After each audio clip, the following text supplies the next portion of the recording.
Patton didn't just move fast, he shattered every rule of cautious warfare. And when word reached Churchill that the American had done in one day what Montgomery failed to do in a month, London held its breath to hear his reaction. When the rain began to fall over the fields of Normandy, the soldiers of the Allied armies found it more than just an inconvenience, it was a reminder that war bowed to no plan and no schedule. Mud clung to tank tracks, trucks sank in the mire, and infantry slipped as they tried to move forward. Somewhere at the far edge of this immense theater of war, General George S. Patton stood beneath a canvas tent staring at a map that was already tearing at the corners from the stress of constant use.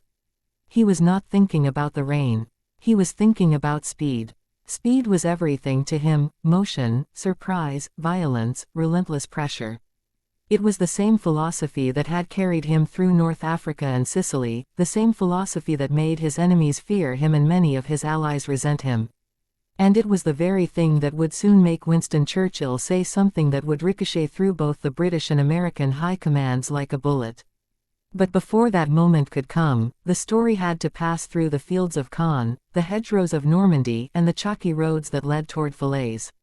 The British commander, Field Marshal Bernard Law Montgomery, calm, methodical, and stubborn in his own right, was attempting to crack German defenses that refused to yield. His plan, neat as a chessboard, required time, precision, and steady attrition.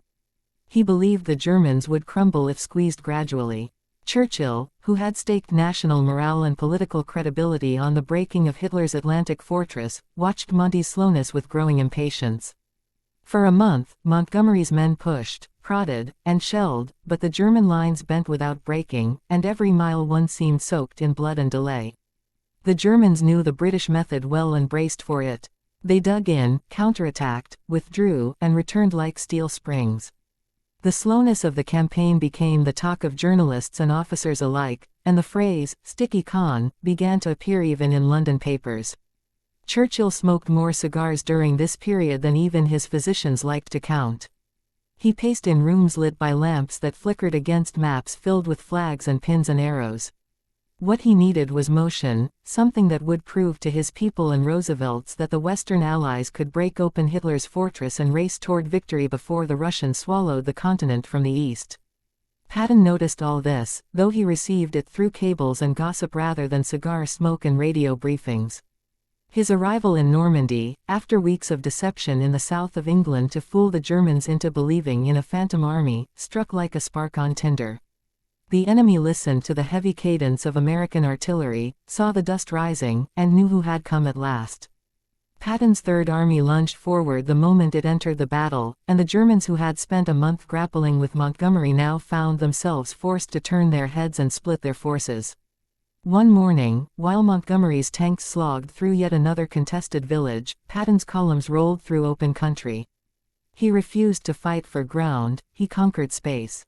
The distance became his battlefield, and the speed became his weapon. In 24 hours he achieved what Montgomery had failed to do in 30 days, he broke the German grip, dislodged their positions, and opened the corridor that would later become infamous as the Falaise Pocket. His tanks streaked down roads with infantry clinging to hulls, machine guns firing at motorcycle couriers who tried to relay orders to retreating Wehrmacht units. The Germans realized too late that they were not dealing with the slow, careful pressure of Montgomery but with a storm. Back in London, Churchill received the cable as he sat surrounded by generals and political advisers. The typed words lay on the table before him. He read them once silently, then once aloud. Some of the men in the room failed to hide their smiles. Others looked uneasy, for Monty was not merely a commander, he was a national symbol, a hero of El Alamein, and the man who had stopped Rommel. Churchill tapped the paper with his cigar. Sparks of ash fell on the table. "One day," he murmured, shaking his head with both amusement and irritation, "one day." And as the men listened, Churchill said something that would later be repeated by witnesses, half-whispered by officers, and told with relish by Patton's supporters: that is the difference between a racehorse and a plow horse. One wins because it does not wait for the field. The room fell silent. It was not a direct insult, nor was it an outright condemnation, but it cut sharply. For a moment Churchill's eyes glimmered not with malice, but with that peculiar blend of admiration and frustration he often felt toward Patton. He respected Monty's caution but hungered for Patton's ferocity. War, after all, was not about tidy plans, it was about results that could be seen on maps and in the newspapers. And in that moment, Patton was the man providing them. News filtered back to Montgomery's headquarters as well. Officers exchanged looks without speaking. Some muttered that Patton was reckless, that his luck would not hold, that speed without caution was merely suicide by inches. Others, quieter still, confessed that perhaps the Americans had something in Patton that Britain no longer possessed, a cavalry spirit, untamed and unstoppable.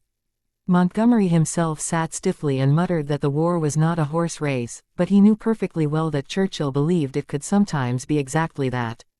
The next days proved Churchill right. Patton continued to roll forward, seizing towns, bridges, and crossroads with breakneck speed. German commanders cursed him by name. Hitler demanded counterattacks that no longer existed in reality. The Wehrmacht's once proud divisions found themselves scattered, cut off, or destroyed. Montgomery's slow attritional grind, which had once been the cornerstone of the Allied advance, now looked antiquated next to Patton's war of motion. Churchill watched it unfold with satisfaction tinged by anxiety. Let him run, he told his generals. But those same generals warned that Patton was stretching supply lines, outrunning logistics, and relying on luck that might fail at any moment. Churchill, unbothered, replied, "Victory will not come to those who hesitate." By the time Paris was liberated, the sentiment had crystallized into something undeniable. Patton had achieved in mere days what many believed would take weeks, and Montgomery, once hailed as the hero of North Africa, now found himself overshadowed by the American who refused to slow down. Churchill, ever the political performer, navigated the tension with a mixture of wit and subtlety. In private he would joke that Montgomery was the sort of commander one needed for a long war, whereas Patton was the man one needed when time was running out. But history is rarely so tidy. The rivalry did not end in France. It carried into conferences, communiques, newspapers, and the whispered complaints of officers who both admired and despised Patton's brilliance. Churchill, however, continued to express admiration in terms that always favored decisiveness and speed. In a dinner gathering later in the war, after Patton's exploits once again outpaced Montgomery's, Churchill raised a glass and said, "Let us drink to those who make the enemy retreat not by inches but by miles." There were British officers in the room who pretended not to hear it. Yet for all the rivalry, Churchill knew he needed both men. War was not won solely by racing or by cautious planning, it was won by the brutal synergy of the two. He once remarked privately that Montgomery built the gate, and Patton kicked it open. The remark never made the papers, but it was repeated by enough officers to become legend.